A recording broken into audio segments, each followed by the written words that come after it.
Dee, and how disappointing is it not to be able to close this out? Obviously, it's disappointing. We had a lead, and they went on a run, and that's what won the game. So we'll learn from this, and we wish we could get this one, but we just got flushed because we got a game Tuesday or Wednesday, so we gotta get that win for sure. Yeah, we lost it. We really gotta flush this one and keep moving. This would have been a great win, but gotta flush it. It happened. We're not gonna shut them out. They're not gonna shut us out. They made some good plays, and that's what Division I basketball players do.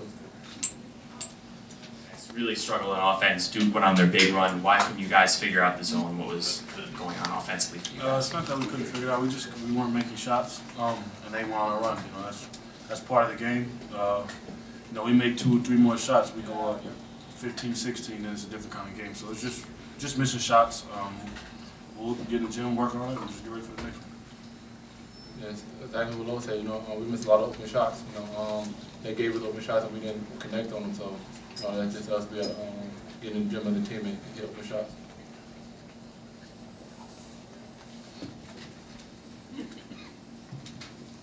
For D, how's the calf injury coming along? Was that affecting you at all today? No, I'm 100%.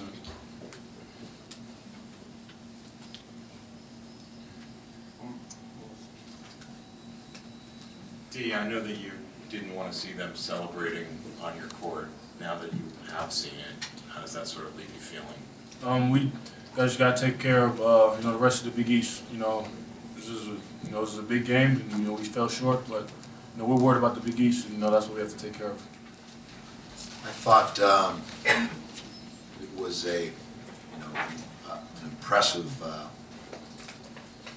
basketball game from the standpoint of the punching, the counter punching, even though there were stretches where it wasn't a thing of beauty in terms of either team being able to find their rhythm offensively. But I just thought you had 2 teams that were competing at a very high level, and Duke went out big on us. I think they were up 11. Then we came back on an impressive run of our own to outscore them by 15 in that stretch. And then they came back and made their run, and we were not able to answer their final run. And so in a game of runs, they had the one that was most important, which was in the home stretch. And I think the biggest difference was that they were able to get on the glass late. That was one of the keys for us. Was not going to out-rebound them, but I thought we could be competitive on the boards with them in the first half. I think it was like 19 to 17. I think they were +2 on the boards, but they finished +15, if I'm not mistaken. So in the second half, they out-rebounded us by 13. And some of those were the offensive rebounds. There was a big sequence there on the free throw box out, I think that led to a 3-point play, old-fashioned 3-point play, and then one. I also thought there was the big 3-pointer out of the corner. I'm not sure if it was Cook. They cut it from 11 to 8. Because at that point, we had the 11-point lead. Things were going our way.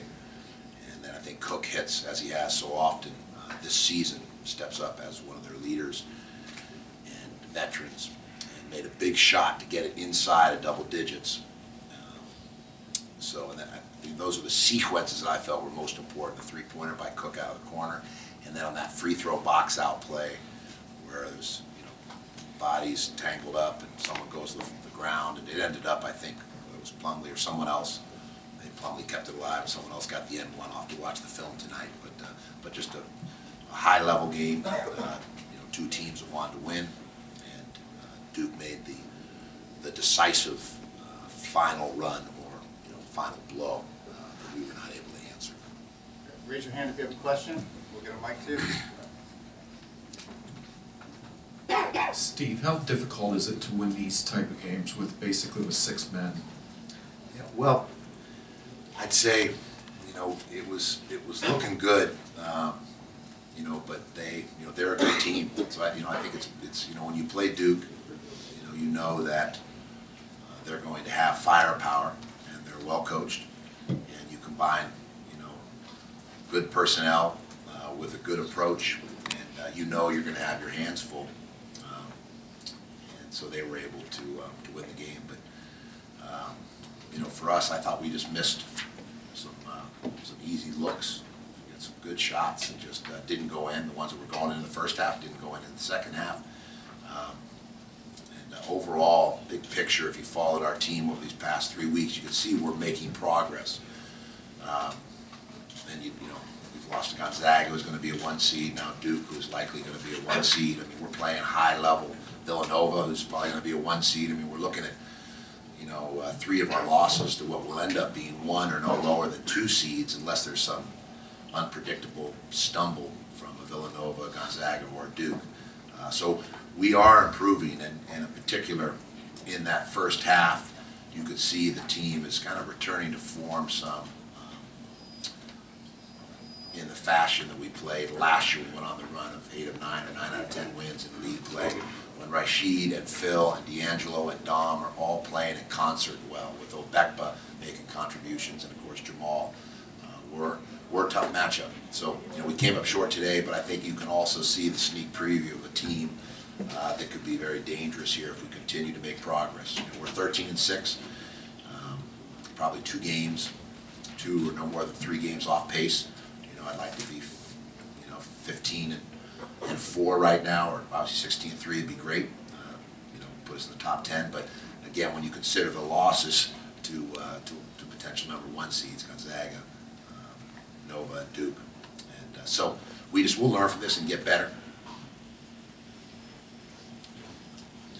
Steve, what did you communicate to Coach Krzyzewski when you shook hands with him? Just congratulations. He was gracious as always.